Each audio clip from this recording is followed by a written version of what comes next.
Every great story has a beginning, and this one is no different. Our story begins during a downturn in the defense industry and a young electronic components buyer losing his job at General Dynamics in Fort Worth, Texas. The year is 1971, and Paul Andrews, fresh out of a job, takes his sourcing experience and starts a small business helping buyers find parts when they come up short. Sitting at his kitchen table with his Rolodex, $500 in seed inventory, and a pad of pre-printed invoices, Paul focuses on resistors, the parts he had the most difficulty finding when he was a buyer. With his understanding of the products and the buyer's challenges, the business quickly began to grow. Early on, Paul realized that a broad and deep inventory was key to ensuring his customers didn't go lying down, so he reinvested his profits in inventory. His first warehouse, the kitchen, was soon at capacity, and the living room was filling up fast, when his wife told him that if he enjoyed home-cooked meals, he should find another place for his parts. In 1973, Paul purchased his first warehouse, a modest 8,000 square feet on East Lancaster Avenue in Fort Worth, Texas, and he convinced his friend Bob Valdez to leave his job in California to become a partner in the business and sell the pile of resistor inventory Paul had accumulated. By 1975, as fast as Paul could buy parts, Bob was selling them, and soon a young Mike Morton was brought in to work in the now bulging warehouse. The business had grown to $1 million in sales and was once again out of room. Additional floor space was added to the building and more people were hired. The growth continued as the company entered the capacitor marketplace with the addition of Sprague and other capacitor suppliers. Fast forward to 1980 and the first $10 million year. The business has again outgrown its space, and a 35,000 square foot building is purchased in East Fort Worth. The team was sure they would never run out of space again. Surely. The snazzy new warehouse and Texas roots inspire the first TTI marketing campaign, The Best Little Warehouse in Texas, a campaign that generated a lot of attention and soon became well known in the industry. Years later, people still talk about it.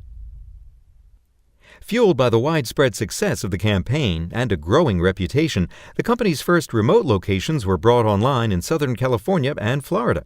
During this era, suppliers granted franchises by state. There were no fast and efficient freight companies like FedEx and UPS, so each office had its own little warehouse to support their local customers. In the mid-'80s, Paul brought industry veteran Jack Darcy in to help run the operations of a company fast approaching $100 million in sales. With Jack on board, the company took its next big leap in product expansion, adding connectors to the line card. The military focus of the company made Matrix Science the perfect complementary supplier. Later in this decade, the company reached number 15 on EBN's top industry list, and TTI was firmly on everyone's radar. The 90s saw TTI once again in need of more warehouse and office space. This time, land was purchased and a worldwide headquarters was built for the now global company as TTI crossed the Atlantic and set up shop in Germany, introducing Europe to the TTI way of doing business and taking care of customers and suppliers. Commercial connectors were added to the line card. Craig Conrad was running sales and marketing. The sales force was expanded, and annual sales reached $500 million. The 21st century took off like a rocket in the industry. Component shortages turned up everywhere. Sales had doubled to $1 billion. The internet was reaching the desks of buyers and engineers across the country. And Paul had begun to consider the catalog business when a small outfit in nearby Mansfield, Texas caught his attention. The timing was perfect for this purchase from the Mauser family. When the wild ride began to slow in mid-2001, TTI, being a veteran by now of industry cycles, no one was riffed. No one. Inventory was maintained, the business model persevered, and the company took the leap across the Pacific into the fast-growing markets of Asia. With the growth engines of Asia and Mauser now strapped on, sales recovered to the previous highs. TTI was firmly established as the leader in passives components.